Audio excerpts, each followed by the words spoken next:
something went wrong with the system. Yeah. So we closed that off. And now look at this laziness. Someone uses, they can't be bothered to put that on there, isn't it?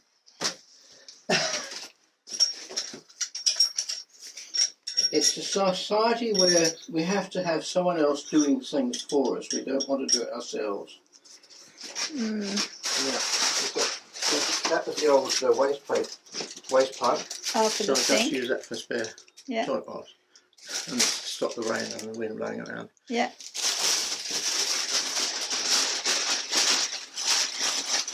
So this is the human manure system where we just have a bucket inside. Yeah. And again, someone hasn't covered that properly with sawdust. When that's full, it's lifted out. Normally wait until there's 2 or 3 bins, 2 or 3 buckets full, and they go outside to the compost bin. It's better to carry, it's easier to carry 2 bins than 1. Also, you need the bulk to get the heat up. Okay. If it's only 1 at a time, you probably won't get it hot enough. And does it stay in the plastic containers or no, do you put lids on them? It goes out onto a pile. Oh, okay. All right. This is the human manure system, written up by Joe Jenkins in the book called The Human Manure Handbook. I'm just going to fill this up with sawdust as well. Okay. Yeah. And that's round this way. And you can wee and poo in it? Doesn't matter? This system, it's important not to separate the urine and the faeces. Okay. They both need to go in there. You need the nitrogen of the urine. Okay. The system. Whereas most other composting systems say, oh, you need to separate. Yeah. This one you don't need to, and you shouldn't. So, okay, I'll just leave that there for the moment. I'll fill them up before I take them back. So that's my sawdust supply. That's my hay supply. And this is the system. 3 bins. That's the oldest bin. Yeah. Now that was closed off back in August last year. Not to be emptied until August this year. Okay. So the full year goes, and it packs down as it gets older. The worms work it down, and they work it down. Okay. It was up to here when it was started. Okay. It was closed off, and then this bin was the next one to be used, and that was closed off in February. Okay. So that stays there, and that will last again a year. This is the current one, and this looks is like it's getting full. loaded just the same as the other one. Yeah. Now, why someone put sawdust on there, I'm not quite sure. That needs more hay on it.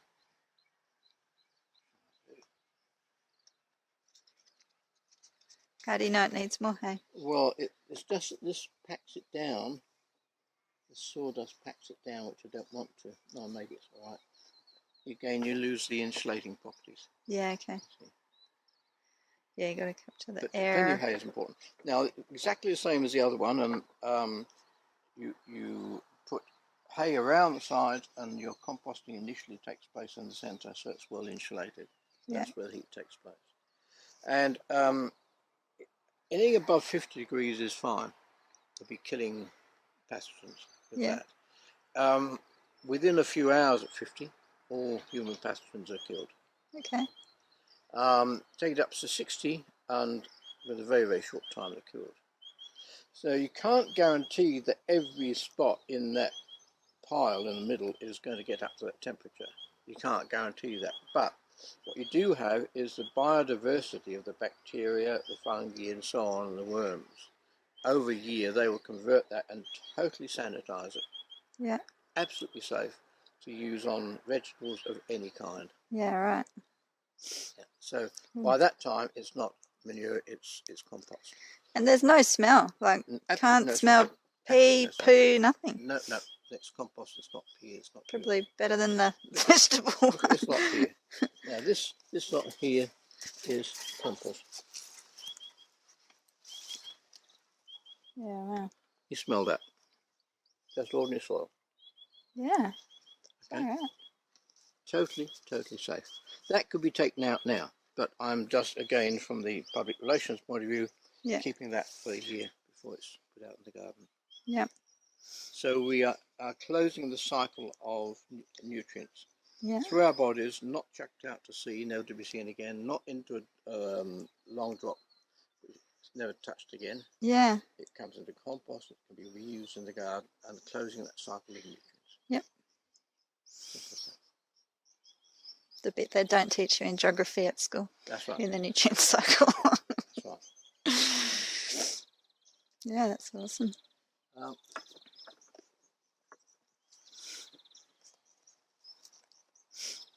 Using the waste material of sawdust. The carbon-nitrogen ratio is essential in composting. You've got to have around about 25 parts to 30 parts of carbon to 1 of nitrogen. And by covering the compost bin, when there's excreta going on there, covering that with sawdust, it tends to work out just about the right sort of. Because that's the carbon, isn't it? Yeah. That's right. Yeah. If you haven't got sawdust, suppose in desert parts and so on, you could use rice husks. Yeah. You could collect up the camel manure, get that dry and pulverise that and cover that. The various things you could do. Yeah. You could crumble up banana leaves or any leaves, dry them and crumble them and use that as a spread. Yeah. But you need the finer particles of sawdust to cover the surface, and for that reason you don't need an airtight lid. Yeah. Because the sawdust prevents the smell, prevents flies. And if you didn't, like, because the way I've heard is like with wheelie bins and stuff like that, they just close them, seal them. That's right. Yeah. And that's right. No sawdust. Yeah. And they get so heavy you can't manage them. Yeah. Okay. This way, anyone can carry a 5-gallon bucket. Again, with one on either side, it's much easier to carry. It's easier to shoot into the bin. Okay. Have a check out with Joe Jenkins' website, the Human Manure Handbook. Yeah. And it's everything in there. There's lots and lots of YouTube videos. There's an account of him helping to set up the Amherst School in Haiti after the earthquake, which I visited there in 2012. Yeah. All that. And where he's working around the world, the places he's using it, it's amazing. Thank you. Amazing work he's doing, and this is all taken from that. Because that's quite a good argument, isn't it? The whole, natural disaster relief, that sort of, sanitation. Yeah. That's probably,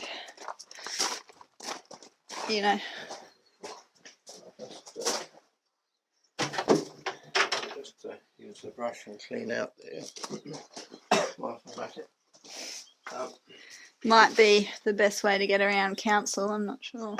Well, this is not installed, Yeah. It's not going off the property. There's no leachate at all, comes from it.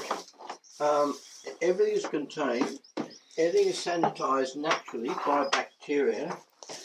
And there's nothing really much they can complain about. And I would say, if they do want to complain, go read the book first and then come back to me and we discuss it. Yeah. Yeah, because Cairns City Council won't have a bar of composting toilets. That's right, Yeah. This council is not worried about it. And I try to see it from council's point of view. If they have allowed a composting toilet of the commercial type to be installed, if there's problems, the council can push it straight back to the manufacturer, so it's their problem. Oh, yeah. Okay. If I, as an owner of a property who had something installed, I'm going to look after it and make sure it works because it's mine, it's my baby. But the next person that buys the house won't have that connection with it. Yeah. They get the problems, and who's the problems get to is the council. Yeah, That's why the council get annoyed with it. Yeah, okay. Then they have to come along and put in sanitation. And they've got to cover themselves from litigation. I understand that, as painful as it is. So I try to work along with them. But this system is not installed. It's totally temporary. It can be moved and it can be disbanded. Yeah. It can't go wrong, except that if there's anything slightly does go wrong, if it starts to smell a bit more, all you do is add another handful of sawdust. Simple as that. Yeah. Less smell than you would get from a flush toilet. Yeah. So, you know, it works. Yeah. Oh, and by the way, I've got a solar powered light up the top there, which comes on at night only. It's handy. So it's a sensor? Yes, sensor. Yeah. And it's fed off little tiny, that one's for that. Oh, that cool. one. That one's up on top. Yeah. For which? Oh. There's a little tiny sensor right up on top of the roof. You can take one of these.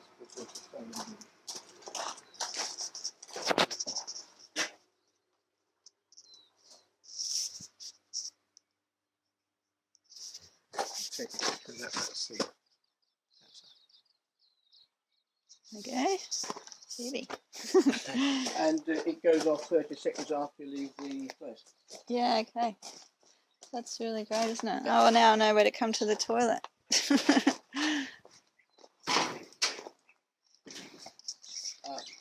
When you're building these toilets, you need to have 3 or 4 buckets at least of the same size. Yep. Because when you cut the hole in that wood in the top to make it fit the bucket, yeah, and it needs to come up, by the way, it needs to come up right up underneath there. So the flies don't get in. Yeah. Not so much flies. Some kids will pee and so on. It goes. Oh, okay. Okay. The side. Yeah, so it's yeah. really a practical thing. But if you buy different buckets from different places, there might be 5 millimeters difference. Okay. So they don't fit. So you get all 4 buckets together. And then I paint them, say no one is going to take those buckets to use on something else. As anyone will pick up a bucket and use it. Yeah. With this system over here, again, if it's your own backyard, you can put paper in the compost, no problems at all. Yep. The worms will eat it, you know, it'll break down, no problems. Yeah. But in a public facility, if you start adding paper there, and it shows above the surface, someone comes along and thinks it's a garbage heap. Yeah. So they put more paper and more rubbish on it. So you mean like writing paper or? Well, yes, writing paper, newspaper, that sort of thing. Yep. Yeah, okay. Doilies, serviettes, there we go in. Yeah. And a lot of people don't understand the difference between paper and plastic. Yeah. You know, like a Mars bar wrapper and so on, which is plastic. So with this system, I say no paper. It's a public system.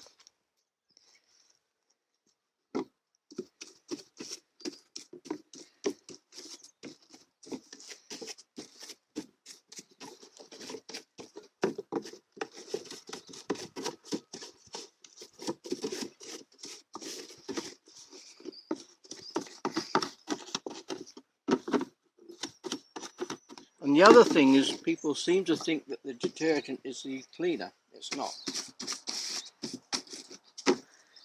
What's it? What does it do? It's Just not the cleaner. No. Water is the cleaner. Oh, okay. Detergent dissolves the fats. And It's just a wetting agent. That's all it is. Just allows the water to get to the fat. Yeah. It doesn't actually dissolve the fat. It allows the water to contact the fat. Hello. So the water is the cleaner every time. I'm having a composting lesson. Okay, if you're using something like a spirit, you know, methylated spirits or something, Yeah. that dissolves the stuff. Okay. But in case of our ordinary washing, it's the water every time which is the cleaner, whether it be detergent or soap. That is just a wetting agent. So when they say, you know, antibacterial and all that sort of stuff, That's what they say, but you'd need to have that material in contact with the bacteria for a certain length of time for it to kill the bacteria. Mm-hmm. And they don't tell you that. And the amount of disinfectant they put them in it. Just mobilises the bacteria. Yeah. And you don't need to. Here we're making use of bacteria, simply avoiding the ones which are going to cause a smell and harm. Mm. And most pathogens, anyway, to us are anaerobic. So you put water to it and let the whole thing dry out, and the air getting to the bin is the most valuable thing for killing pathogenic bacteria. Yeah, right. Oh. They're not quite dry enough. I'll just take them out and re-dry them.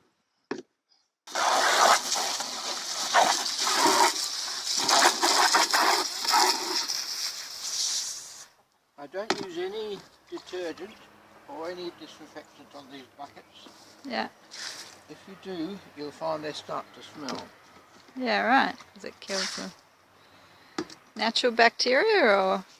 Well, you encourage the anaerobic bacteria, and you tend to kill any of the beneficial bacteria. So what I do now is I get a bit of hay.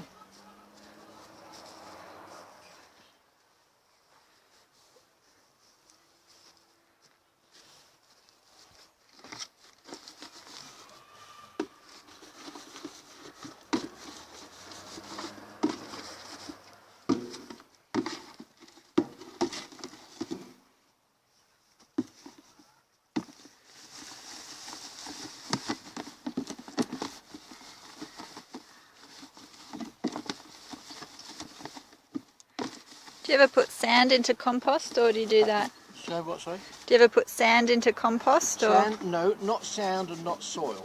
Yeah. Don't put soil into compost. It can tend to pack it down, and it's not necessary. And different people have different ideas of what we mean by soil. It can be sandy, it can be clay, or whatever. So I only put the food waste and the cover material, like sawdust and hay, into the compost. Yeah.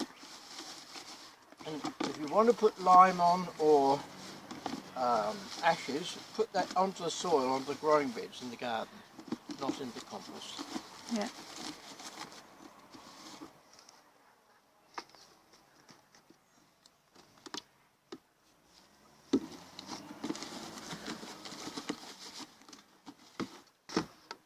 Heat.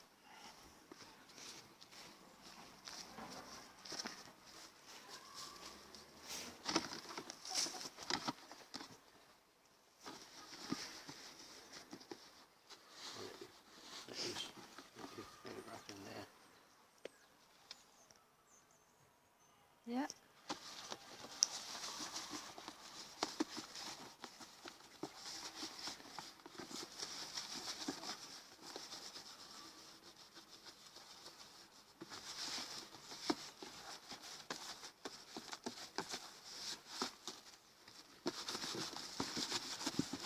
Good to have plastic gloves too, by the look of it. Sorry? Good to have plastic gloves too. It is.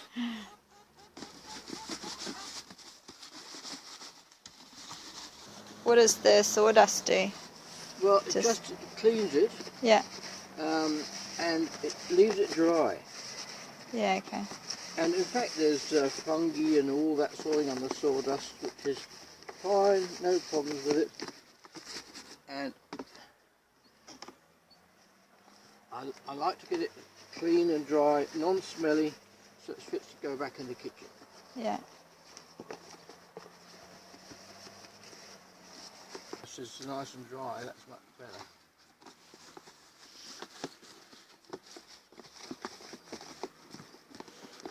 I do this with the human manure bins as well. Buckets, I'll show you that later. Is there a composting toilet here, or? Yes, there is, yep. Okay.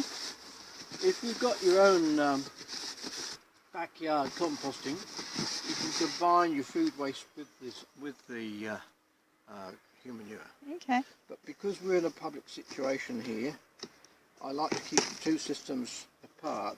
Yeah. Because the human manure is kept for at least a year after the bin is closed off. Yeah. Once the bin is full, it's closed off and kept for a year, a full year. Whereas this food waste can be used within 6 to 9 months quite easily. Yeah. So it's really an aesthetic and PR sort of principle. just doing things so people are happy what's going on.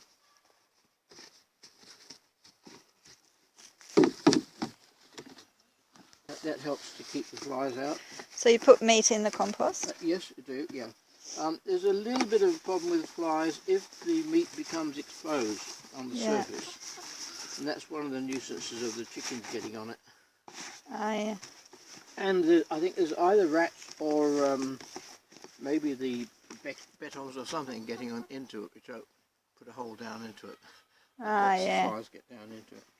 And if we get a very heavy rain, that will also damp down the top layer of hay, so it loses its insulating properties. Yeah.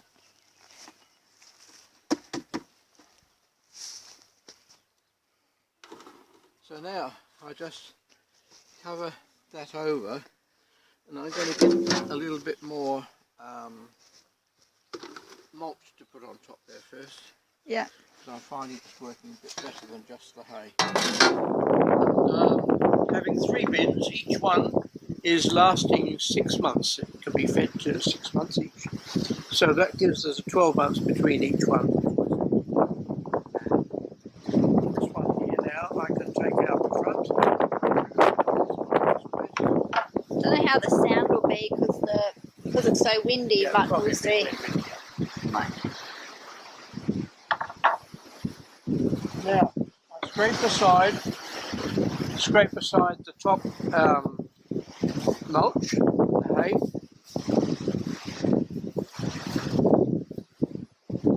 There's creeping crawls in there, wood lice, worms and so on.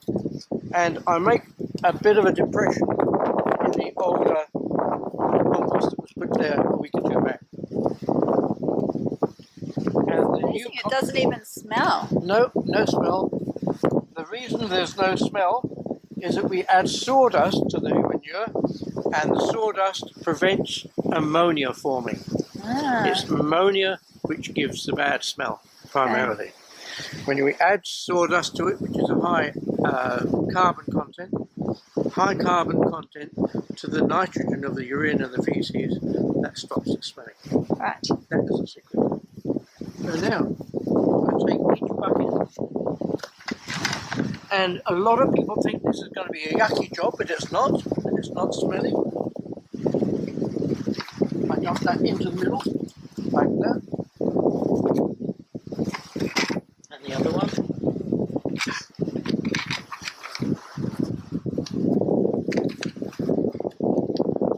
That goes in the middle there, like that. I spread it out just a little bit, but it must go into the middle of the pile, not to the edge of the pile. You must keep the hay around the edge. Now I'm going to get back to the watering can.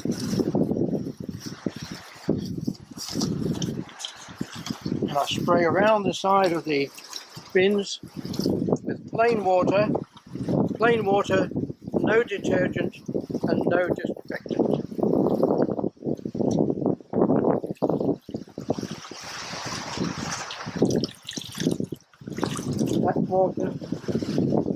That water then is put onto the pile.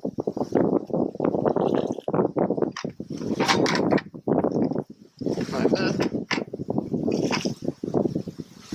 And now use a bit of hay to clean around the inside. That goes on there. And this one.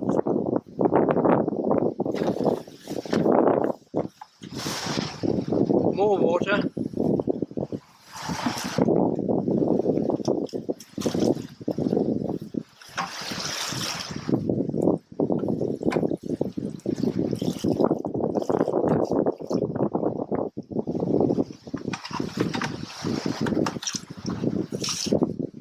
So it doesn't matter how much rain they get, like if you were in the tropics, it's just going to leach the nutrients into the ground and it doesn't matter? No, it doesn't.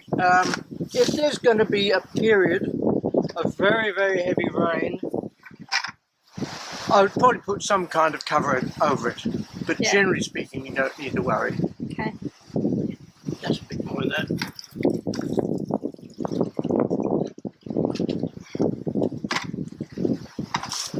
Okay, now I take these 2 bins to the sawdust pile,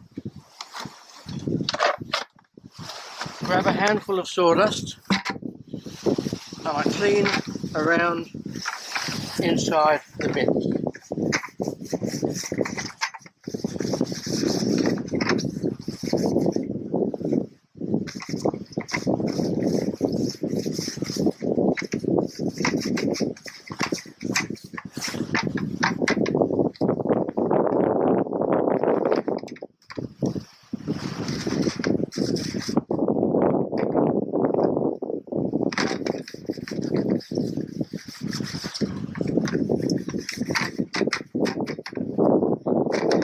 The sawdust is cleaning it and absorbing any liquid.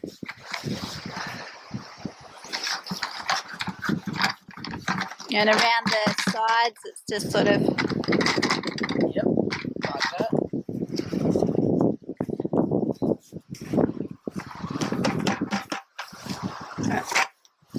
Here. Again. By the time I've cleaned it the second time, the sawdust itself remains dry. It can be brushed off with a soft brush. And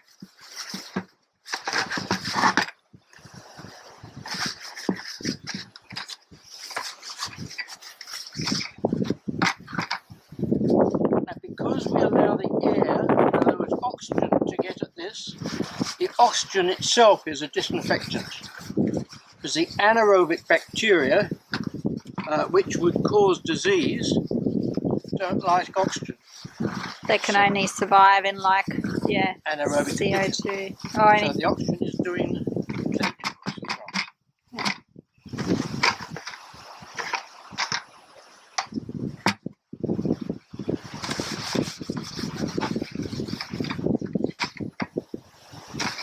If you use detergent, particularly disinfectant, you'll be killing the good organisms that we want to work for us. So that's why I don't use either of those things. And if you repeatedly use detergent and disinfectant, the bucket will begin to smell bad. This way, the bucket never smells bad.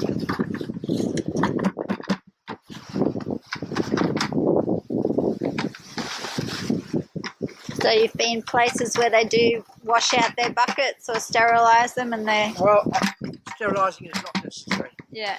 Not necessary. You find now, I'll take my brush and cleans around there.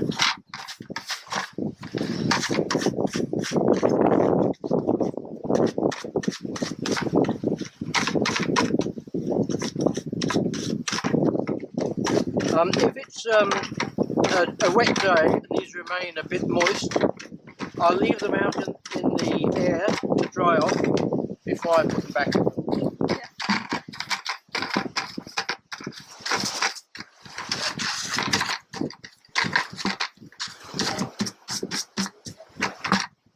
There.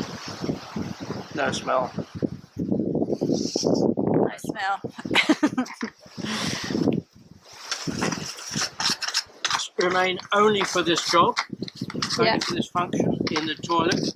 Don't let anyone use the buckets for any other purpose.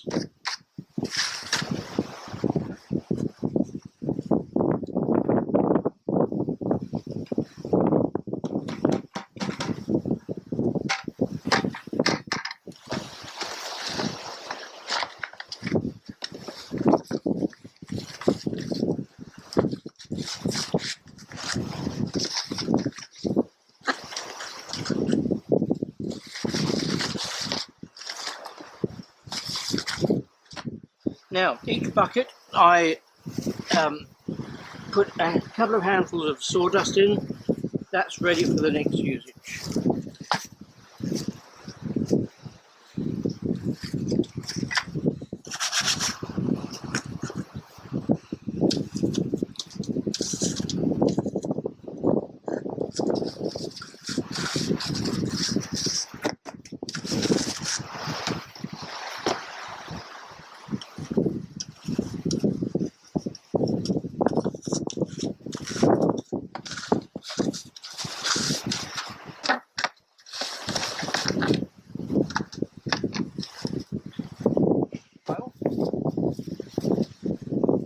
Say that last thing again. With hay. Just bring it in. Toilet rolls can go in there.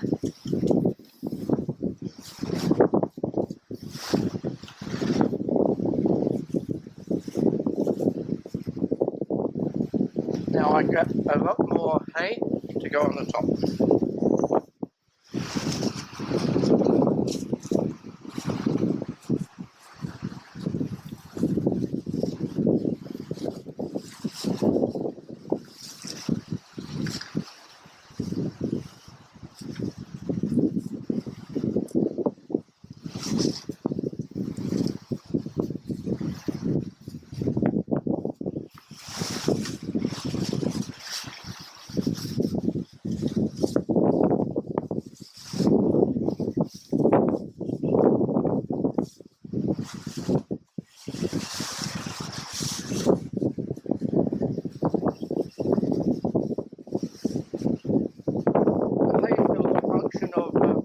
Helping to keep the flies off, and it insulates the pile so it will quickly start to heat up. So bacterial activity within the heat, and within a few days that will get up to 50, 55, 60 degrees Celsius, and those temperatures are adequate to destroy all known human pathogens. Now I can put the sides back in.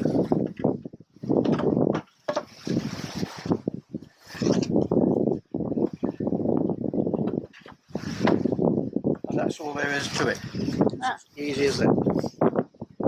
Okay. A fork was just broken. I put a piece of pipe over each end and screwed it. It would be no good for digging, but for this purpose of moving hay, it's quite adequate. Yeah. It's recycled. There you go. There we are. Fantastic. And it wasn't a yucky job at all. No, it was probably cleaner than the veggie compost. Yep. No flies, just a few bugs.